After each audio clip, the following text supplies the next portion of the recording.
14 kilo 800 gram गांजा पकडला। स्थानिक गुन्हे शाखेच्या पथकाची धडकेबाज कारवाई। बोराखेडी पोलिसांच्या कार्यक्षमतेवर प्रश्नचिन्ह। एका संशयितास घेतले ताब्यात। स्थानिक गुन्हे शाखेची धडकेबाज कारवाई सुरूच असून पथकाने 19 जुलै रोजी रात्री मोताळा येथे धाड टाकून 14 किलो 800 ग्रॅम गांजा जप्त केला। या प्रकरणी एका संशयितास पोलिसांनी ताब्यात घेतले। विशेष म्हणजे बोराखेडी पोलीस स्टेशनच्या काही मीटर अंतरावर स्थानिक गुन्हे शाखेच्या पथकाने धाड टाकली। त्यामुळे बोराखेडी पोलिसांच्या कार्यक्षमतेवर प्रश्नचिन्ह निर्माण झाले।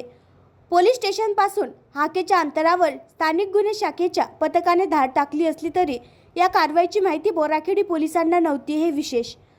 मोताळा येथे गांजाची विक्री होत असल्याची माहिती स्थानिक गुन्हे शाखेच्या पथकाला मिळाली।